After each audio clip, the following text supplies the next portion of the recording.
Combien rémunérer sa femme de ménage pour votre location courte durée? Pote, c'est Stan et dans cette vidéo, on va voir ensemble un sujet qui est relativement sensible, c'est la manière de rémunérer sa femme de ménage et également combien la rémunérer.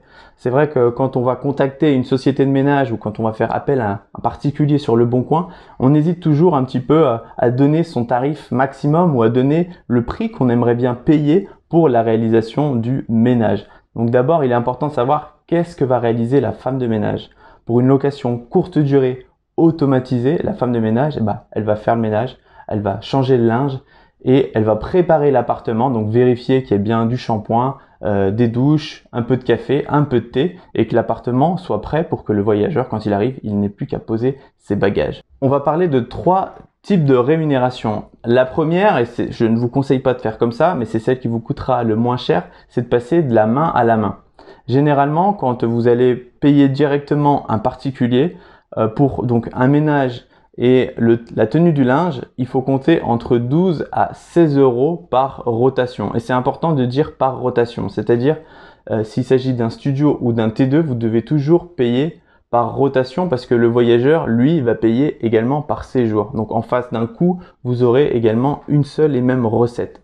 Ensuite, si on passe sur un montant de ménage déclaré, donc là, vous pouvez trouver facilement sur Le Bon Coin des sociétés de ménage traditionnelles qui vont passer dans votre appartement, regarder un petit peu le nombre de pièces que vous avez, la superficie, est-ce que la salle de bain est grande, est-ce qu'il y a beaucoup de carrelage, enfin, elle va un petit peu faire son chiffrage et vous dire pour la gestion du linge, la réalisation du ménage, combien elle va prendre.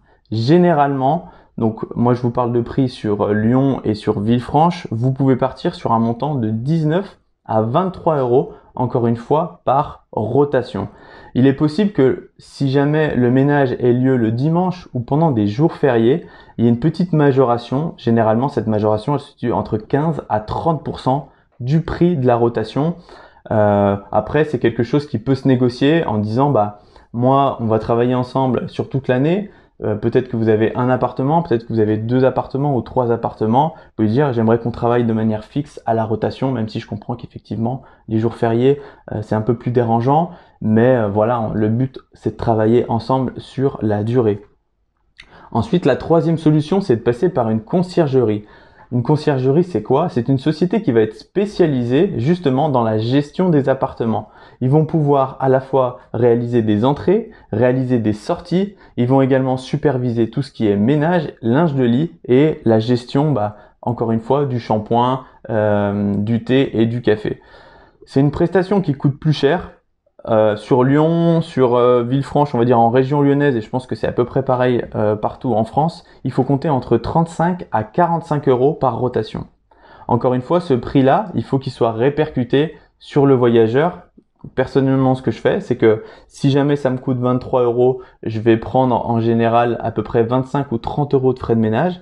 Si jamais je monte jusqu'à 35 euros, je vais répercuter directement ces 35 euros sur le montant des frais de ménage du séjour. Ce qui est important à valider, que ce soit avec la femme de ménage avec qui vous allez travailler directement, que ce soit avec la société de ménage ou avec la conciergerie, il faut absolument que ce soit eux qui prennent en charge le réapprovisionnement et qui vous fournissent également des tickets d'achat. Ces tickets d'achat, vous pourrez les utiliser, que vous ayez investi en nom propre ou en société pour les passer en charge. En nom propre, ça rentrera dans le cadre de vos différentes charges que vous allez devoir entre guillemets régler pour la mise en place de votre courte durée. Et en société, c'est également une charge qui viendra en déduction de votre résultat fiscal en fin d'année. Par rapport à ces 3 types de solutions, si vous êtes en campagne, je vous recommande fortement de passer par un particulier ou une société de ménage dite traditionnelle. Parce qu'il n'y a pas intérêt à réellement avoir quelque chose de très bien organisé.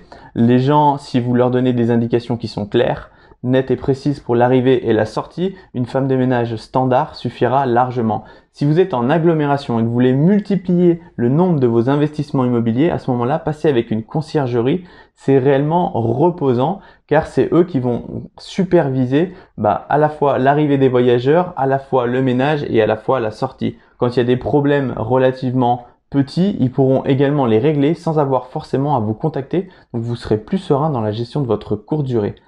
J'espère que cette vidéo aura été instructive. Si c'est le cas, n'hésitez pas à vous abonner pour recevoir en exclusivité et directement par mail toutes les prochaines vidéos. Quant à moi, je vous dis à très bientôt. Au revoir.